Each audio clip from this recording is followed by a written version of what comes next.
Eh bien, bonjour tout le monde et bienvenue dans cette nouvelle édition de la culture religieuse.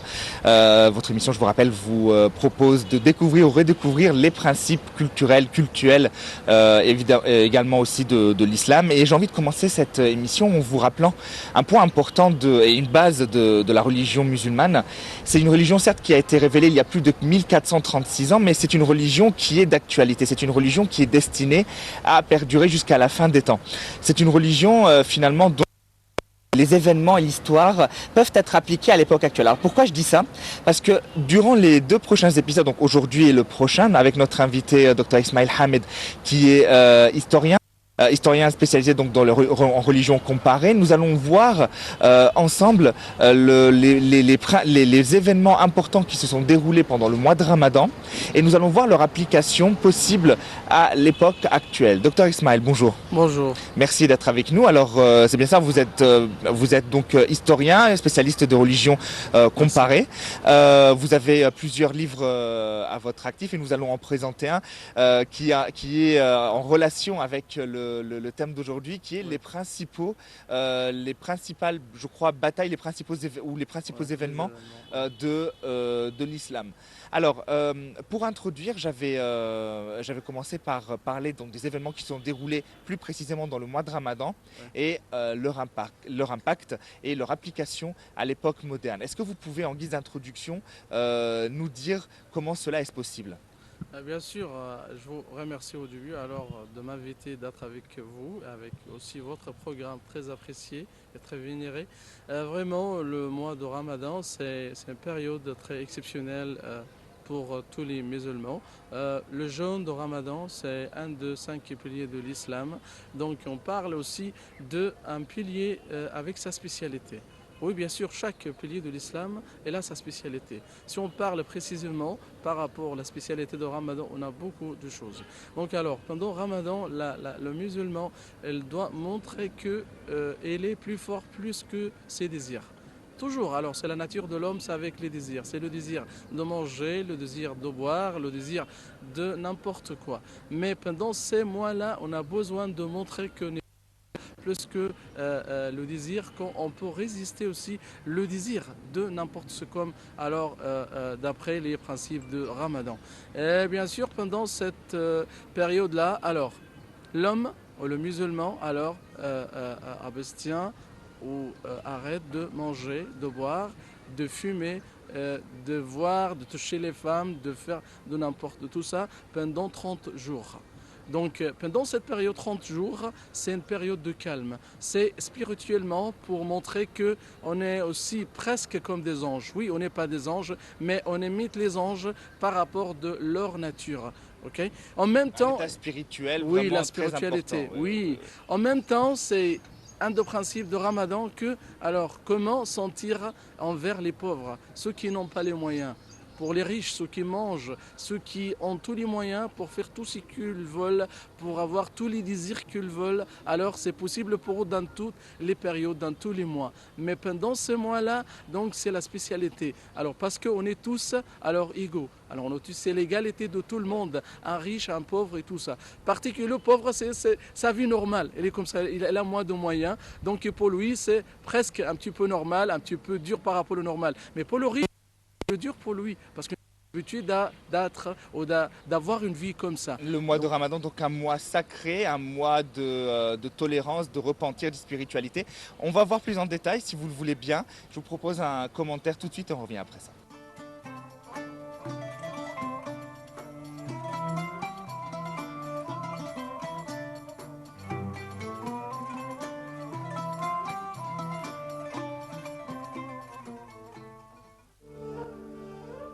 L'islam s'était profondément ancré dans le cœur des musulmans et ils en avaient fait un mode de vie de tous les instants. Allah leur avait fait subir de nombreuses épreuves qui avaient purifié leur cœur et leur motivation. De leur côté, les Qurayshites de la Mecque les avaient persécutés, combattus et forcés à s'exiler. Mais Allah avait maintenant décidé que son messager, paix et bénédiction soient sur lui, et ses compagnons allaient conquérir la ville sainte et la purifier de la souillure, de l'idolâtrie, du mensonge et de la cruauté. Il avait décidé que sa sainteté sera rendue à la ville sacrée, lui redonnant son statut de centre religieux et de bénédiction pour l'humanité tout entière. Avant la fin du Ramadan de l'an 8 après l'Hégire, le traité de Hudaybiya fut rompu, alors que les armées musulmanes étaient en campagne contre les Byzantins dans le nord. Le prophète, paix et bénédiction soit sur lui, sentit le besoin de porter un coup fatal à l'incrédulité dans la péninsule arabique et il finit par conquérir la ville de la Mecque au mois du Ramadan. Quraysh avait bel et bien violé le traité de paix en attaquant les alliés des musulmans au moment où ces derniers étaient près de leur puits et qu'il était allé jusqu'à les tuer pendant qu'ils accomplissaient leurs prières.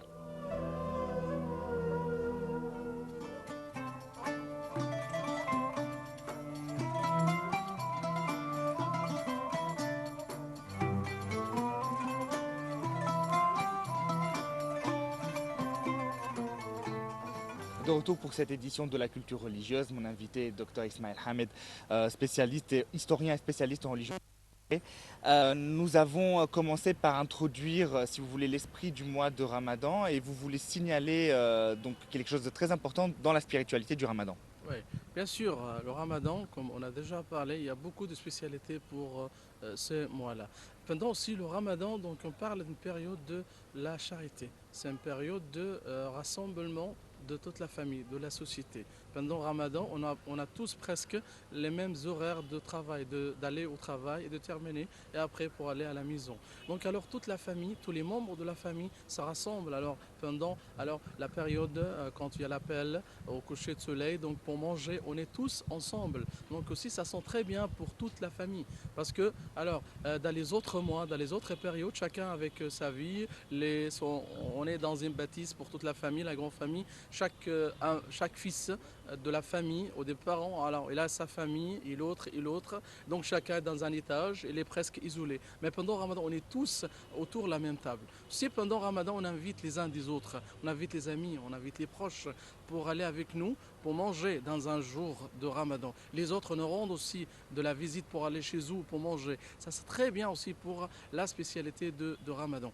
En même temps, par rapport à la santé, ça c'est très bien pour la santé, parce que toujours on est très bien recommandé, on est très bien alors de réduire la nourriture, de manger tout ça. Les gens exagèrent beaucoup jusqu'à la gourmandise de manger beaucoup de choses. Oui, et ça ce qui fait toujours de problèmes pour la santé. Pendant Ramadan, non, ça c'est bien pour la personne, pour calmer l'estomac. C'est une période comme ça. Aussi pour les fumeurs, ceux qui fument, c'est une période idéale pour les fumeurs. Si on peut s'arrêter de fumer pendant 30 jours de Ramadan, alors ça vous redonne la chance de continuer alors d'arrêter de cette habitude très très mauvaise, c'est de la fumée. Donc aussi on a beaucoup de spécialités de mois de Ramadan. Donc charité, spiritualité, tolérance et surtout communication envers Dieu. Et alors tous ces principes ont été, même durant les batailles de l'islam qui se sont déroulées pendant le mois de Ramadan, ont été appliqués. Alors on va voir comment ils ont été appliqués sur un exemple je dirais extraordinaire et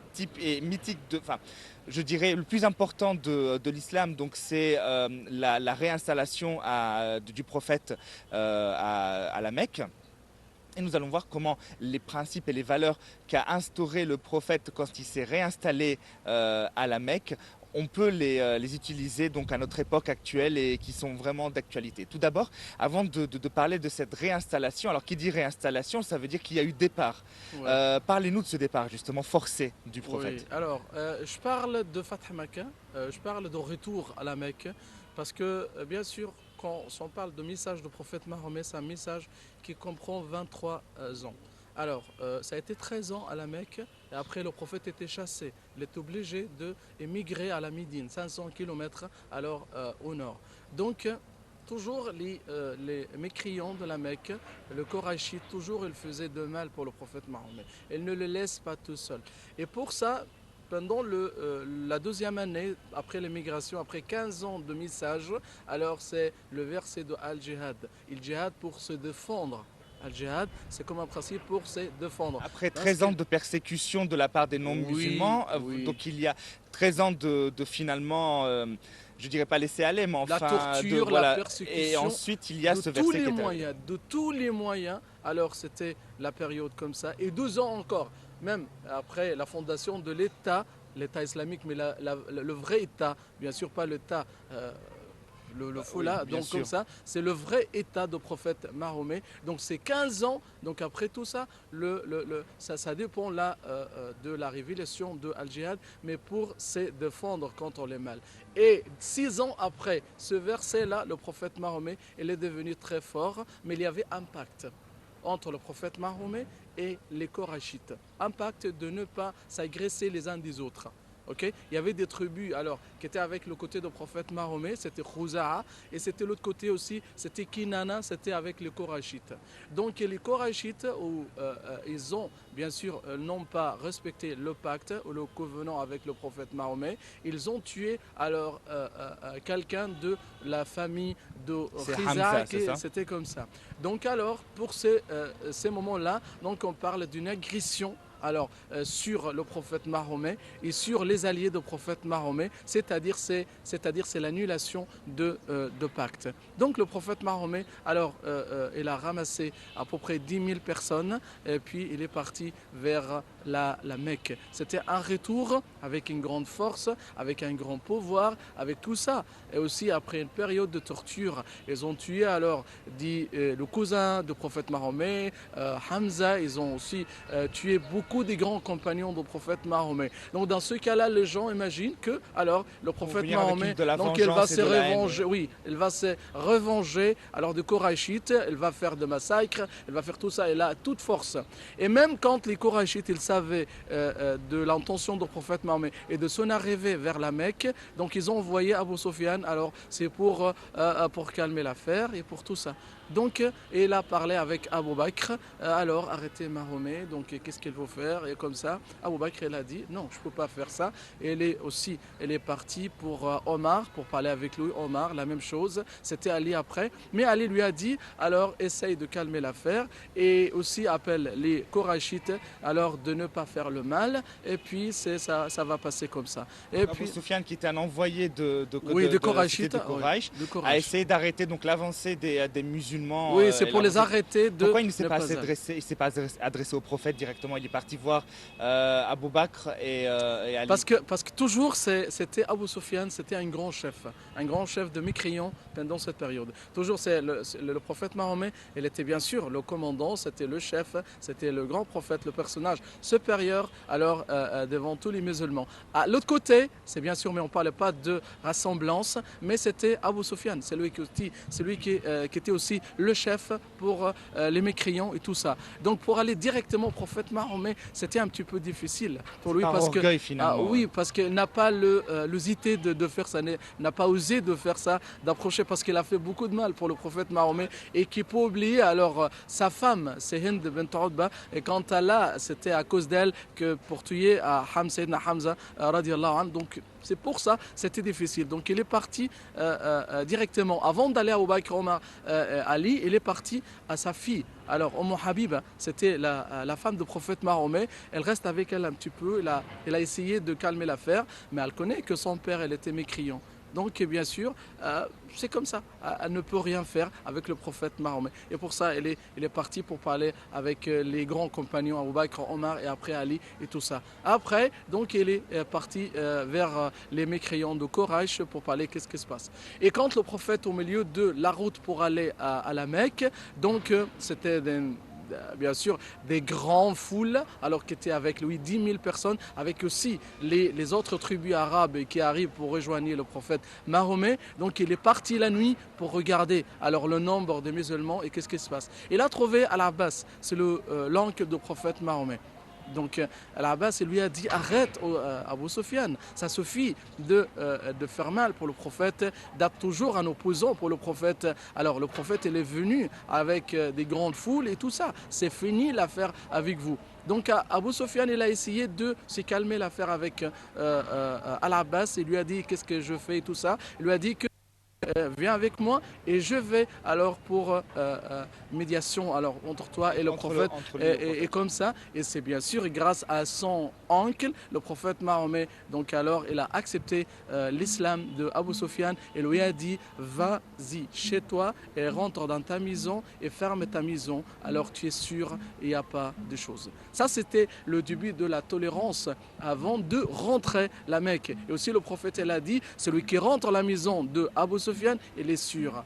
Okay? Celui qui rentre dans sa maison, il est sûr. C'était bien sûr un grand symbole. C'est un idéalisme qu'on n'a pas de choses comme ça. Les gens qui faisaient de mal, les gens qui ont tué les compagnons, les gens qui ont tué les plus proches du prophète Mahomet et après le prophète Mahomet, avec son grand pouvoir, il a dit ça. Alors c'est, et vous êtes sûr quand vous ne faites pas de mal envers nous.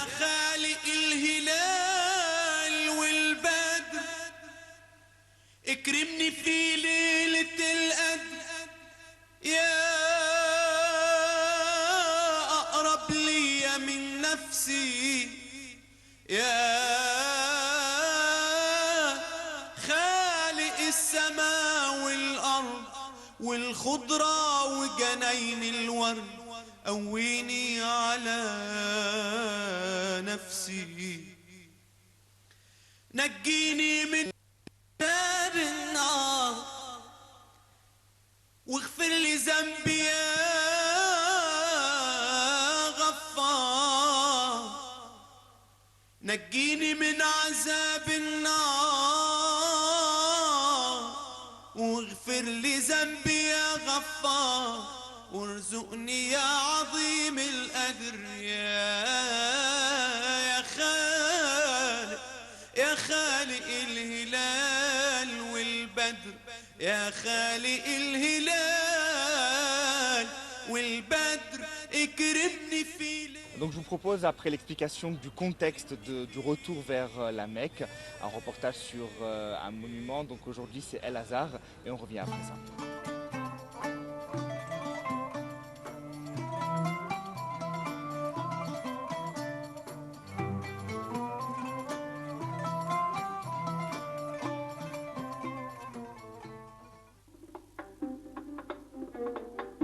Lorsque le commandant des troupes fatimides, Jawhar al-Saqili, fut envoyé par le calife Al-Mu'izz el-Din pour conquérir l'Égypte, il entreprit la construction du Caire et y fonda la mosquée d'Al-Azhar en 969.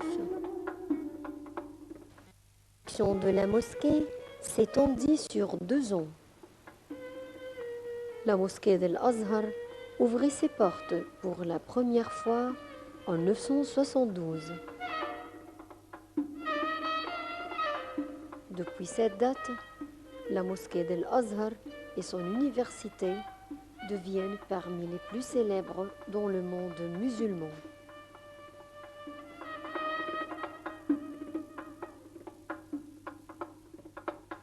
La mosquée d'Al-Azhar se trouve dans le côté sud-est du Caire fatimide.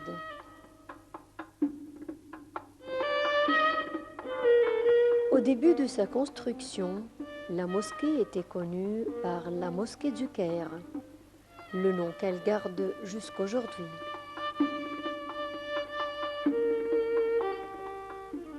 Les historiens divergent quant à la raison de son appellation.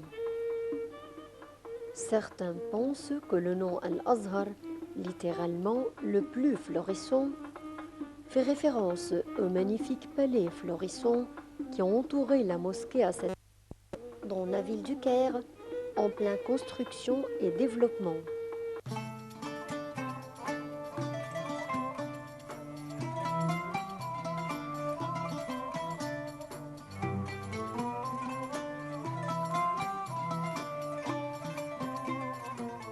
De retour pour cette édition de la culture religieuse, nous parlons du retour à la Mecque et en fait cet esprit de tolérance, de charité, de compassion.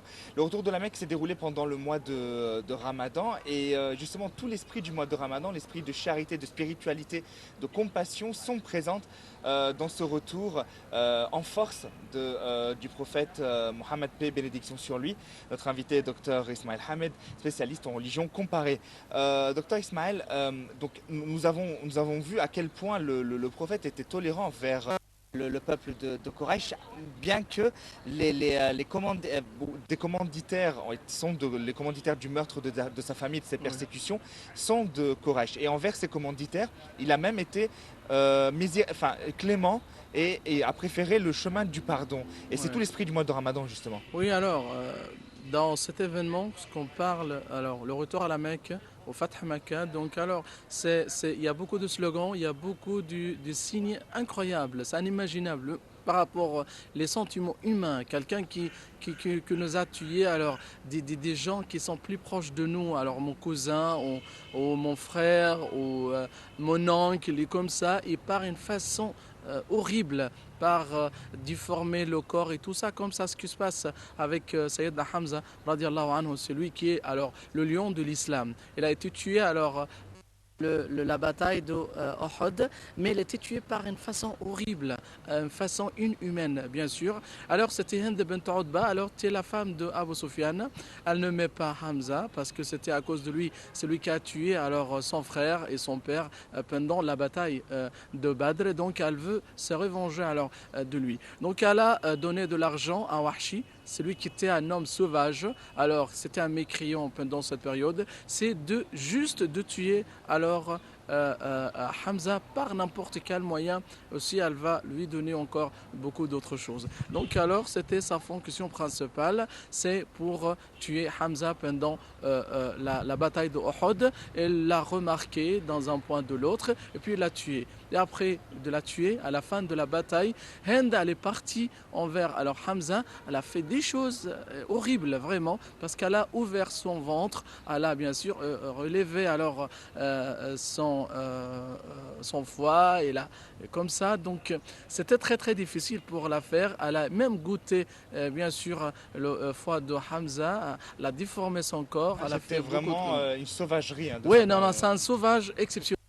C'est pas habitué même par rapport aux traditions arabes et faire comme ça. Et pour ça, le prophète Mahomet, à son retour, alors c'est Hind et Wahshi, les deux alors étaient à la Mecque. Qu'est-ce qui se passe pour le prophète? Et le normal pour nous, alors je vais tuer les deux par rapport à ce qu'ils ont fait. Mais le prophète, il n'a rien fait, il n'a rien dit. Mais c'est juste, il a dit, parce que les deux, ils voulaient être musulmans. Donc il n'a pas de pouvoir de revenger les gens ou de faire mal pour les gens. Mais c'est ça la tolérance de l'islam. Parce que l'islam annule ce qui a été avant. Et pour ça, le prophète Mohammed a accepté alors l'islam de Hind, même ce qu'elle a fait, et aussi Wahshi. Mais Wahshi, parce que aussi, il a fait de mal pour l'oncle du prophète Mohammed, le prophète lui a dit, mais ne reste pas alors à côté de moi. Va dans un autre endroit. Mais alors pourquoi ils ont voulu se convertir? Est-ce que c'est par stratégie ou c'est parce qu'ils sont vraiment ils ont été convaincus de la religion? Est-ce qu'en voyant les musulmans venir, ils ont eu peur pour leur peau, entre guillemets, et ont préféré se convertir pour ne pas être persécutés? Ou alors, en voyant les principes et les valeurs de tolérance de l'islam... Oui, c'est ça, c'est ça. Elles connaissent bien. La grande partie de mécréants de la Mecque, ils savaient bien que les principes de l'islam, c'est des vrais principes, et l'islam, c'est la vraie religion véridique. Mais toujours c'est l'arrogance pour la mécréance et tout ça. Non, on est plus supérieur. On ne peut pas faire d'égalité entre les riches, les pauvres. Et c'est le pouvoir, ce que nous avons avant. On ne peut pas comme ça. On n'est pas tous égaux avec les pauvres. C'était les choses comme ça. Mais on parle de la réaction exceptionnelle du prophète Mahomet. Donc il a dit à Wahshi, ok, j'accepte ton islam, mais tu pars d'ici et tu restes dans un autre endroit. Parce que quand je te regarde, donc alors je rappelle tout ce qui se passe avec mon oncle et tout ça. Et c'est une grâce de Wahshi. Donc, comme il a fait une grande faute de tuer Hamza par la façon qu'on a déjà parlé, donc il reste des dizaines d'années, alors jusqu'à la période de Abu Bakr, quand il a tué Moussaïlema le Al-Kazab, le menteur, c'est lui qui prétendait alors la prophétie et tout ça. Donc, comme il a tué un grand compagnon du prophète Mahomet, il a tué aussi un grand menteur qui était un grand ennemi de l'islam. Donc, c'est toujours là l'idéalisme que l'islam nous montre là. Il n'y a pas de haine continuelle. Oui, alors il y a des problèmes entre les gens et comme ça, mais ça doit passer comme ça. S'il n'y a pas de haine, je ne comprends pas pourquoi il a tué... Moussaïlema oui. Oui, c'était la guerre contre le Murtadine. les gens, après la mort du prophète Mahomet, il y avait des gens qui disaient, ou qui prétendaient la prophétie, on est de prophète après la mort de prophète. Ils ont appelé les gens, ils faisaient beaucoup de fitna au milieu de gens. Et oui, comme ça. Donc alors, qu'est-ce qui se passe? Abu Bakr, il était le calife ou le calife de cette période et il ne peut pas arrêter fait de problèmes. Aussi, à la suite de la mort, il y a des gens qui ressentent le mal. Alors, non, on ne paye pas de zakat, on ne paye pas d'autres piliers de l'islam. Donc, alors, il faut alors faire la guerre pour arrêter alors cette affaire-là. Donc, là, vous voyez alors des armées pour alors dégager pour ces gens-là. Donc, ça arrive comme ça. Donc, c'était grâce à Wahshi, c'est de tuer alors. Donc, en fait, c'est une guerre contre des gens qui voulaient, disons, mettre à mal la communauté musulmane et déstabiliser le... C'est ça. Mais pas contre des gens qui ont persécuté, ça n'avait rien à voir. C'est juste une guerre pour la stabilité, quoi, je dirais. Oui, c'est pour la stabilité. C'est comme si on faisait la guerre contre les terroristes, quoi, par exemple. Oui, c'est pour la stabilité de l'État, de l'islam après la mort du prophète. Parce que aussi la mort du prophète, c'était un choc pour beaucoup de gens. Il y avait des gens qui n'imaginent pas que le prophète il va mourir comme tout le monde. Même Omar, c'est un grand compagnon, après la mort, il était choqué. Donc c'est comme ça. Mais il y a d'autres gens qui avaient de foi très faibles. Donc ceux qui ne veulent pas payer alors la zakat, ne veulent pas payer aussi d'autres choses de l'islam. Non, c'est juste on dit que la ilaha illallah et ça suffit. Et comme ça. Donc ça fait de fitna au milieu de la société. Donc il faut bien sûr une affaire comme ça. Et le message après ce retour à la Mecque, quel est à votre avis le message que voulait nous transmettre le prophète par cet événement? Bien sûr, on a beaucoup de grands messages, bien sûr. Le message que c'est toujours le bien qui domine, pas le mal qui domine. Oui, le mal qui domine pour une période, mais le bien après, c'est qui va dominer alors après. Il y avait une période de persécution, une période de faiblesse. Par contre, il y a une période aussi de la force et tout ça. Mais quand tu es fort, quand tu es puissant, mais bien sûr, il ne faut pas agresser, il ne faut pas être injuste et comme ça. Et ça, c'est bien sûr l'idéalisme que le prophète Mahomet nous montre. Ça nous montre aussi la tolérance envers ceux qui faisaient de mal pour nous. Donc alors, on a beaucoup de grands messages, bien sûr, de retour à la Mecque. Très bien, merci à vous, Dr Ismaël Hamed, spécialiste en religion comparée, de nous avoir donc éclairé. Je vous retrouve la prochaine fois aussi. On va parler des événements du mois de Ramadan, leurs symboles et puis comment les appliquer à notre époque moderne. Ouais. Merci à vous, chers téléspectateurs, de nous avoir suivis. Je vous retrouve donc très bientôt. Au revoir.